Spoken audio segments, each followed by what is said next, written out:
मुरझाए फूल दोबारा नहीं खिलते, जिंदगी दोबारा नहीं मिलती। मिलने को तो मिल जाते हैं हजारों लोग दोबारा दुनिया में, मगर हजारों गलतियां माफ़ करने वाले माँ बाप नहीं मिलते। ये कहानी है एक नौजवान लड़के की जो कि गुस्से में अपने घर से निकल आया और बड़बड़ा रहा है, छुपा के रखते हैं सारे पैसे। एक मोटर बाइक ही तो मांगी थी मैंने, कोई खजाना तो नहीं मांग लिया। ठीक है, कोई बात नहीं, अगर वो मुझे बाइक नहीं दिलाना चाहते हैं तो मैं भी तब तक घर नहीं आऊँगा जब तक नई मोटर बाइक नहीं खरीद लेता। लड़का ये गुस्से में बड़बड़ाते हुए जा रहा था, तभी उसके पैरों में कुछ चुभा। पैरों की तरफ देखा तब उसे महसूस हुआ कि वो हड़बड़ी में अपने बदले पापा के जूते पहन कर आया है।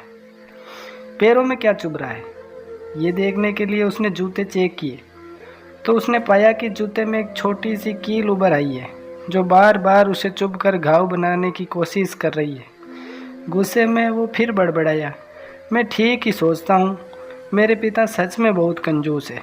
देखो कितने पुराने और क्या घटिया क्वालिटी के जूते इस्तेमाल करते हैं। पता नहीं सारा पैसा छाती पर लेकर जाएंगे क्या। लड़का अपने गुस्से और बौखलाहट में आगे बढ़ता रहा। थोड़ी दूर जाकर एक बगीचे तक पहुंचा, वहां पर बेंच पर बैठ गया। अचानक वहां पर उसे याद आया कि वो अपने साथ अपने पापा का वॉलेट भी उठाकर लाया था। उसने सोचा आज पता चलेगा पापा पैसे कहाँ छुपा कर रखते हैं।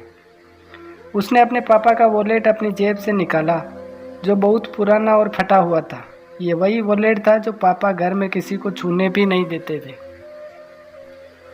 जब लड़के ने अपने पापा का वॉलेट खोला तो उसमें महज 120 रुपये थे और अपनी फैमिली की फ़ोटो और एक छोटी सी डायरी थी। डायरी को देखकर लड़के ने सोचा, अच्छा तो इसमें छुपा के रखते हैं सारे राज।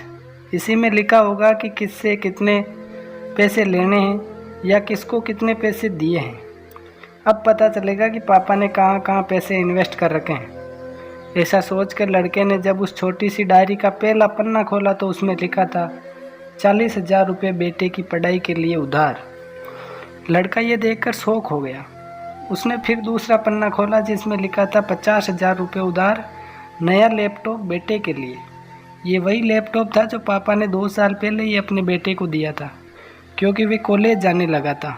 लड़के को अब पता चला कि वे जो भी चीज़ें पापा से डिमांड करता तो पापा कहाँ से पैसे लाते थे।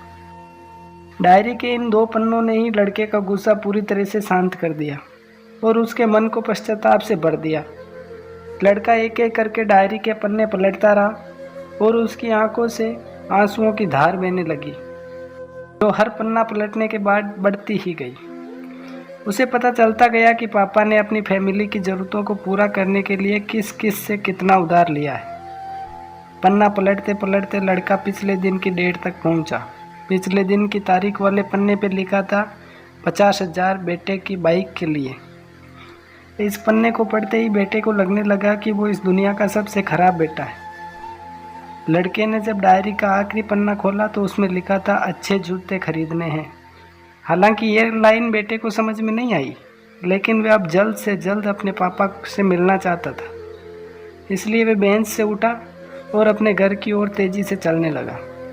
बगीचे के थोड़ा आगे रास्ते में पानी गिरा हुआ था जिस पर चलने के बाद लड़के को अपने पैरों में ठंडक महसूस हुई। उसने अपने पैरों से जूते उतार कर देखे तो दोनों जूते नीचे तल से फटे हुए थे जिससे पानी रिस कर पैरों तक आ रहा था। जूते में निकली कील भी लड़के के पैर में जख्म बनाने में कामयाब हो गई थी।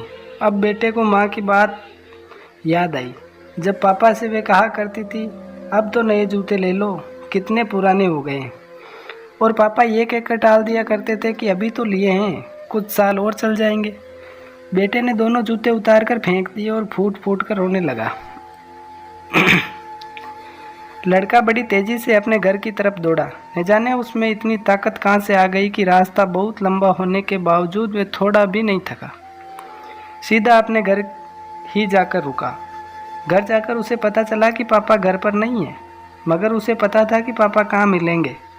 वह तुरंत नज़दीक के बाइक डीलर के शोरूम पर गया जहाँ पर उसके पापा उसके लिए नई गाड़ी खरीद रहे थे। लड़का दौड़कर अपने बाप के गले लग गया। और फूट फूट कर रोने लगा। जब पिता ने लड़के से पूछा कि क्या हुआ तो लड़के ने अपने पिता से माफ़ी मांगी और कहा कि मुझे बाइक नहीं चाहिए, इन पैसों से आप अपने लिए नए जूते खरीद लीजिए। आगे से मैं कोई भी चीज़ खुद के कमाई पैसे से ही लूँगा। मैं बड़ी मेहनत करूँगा और आपका कर्जा भी चुका दूँगा। ये सुनकर पिता की आंखों में आंसू आ गए खुशी के।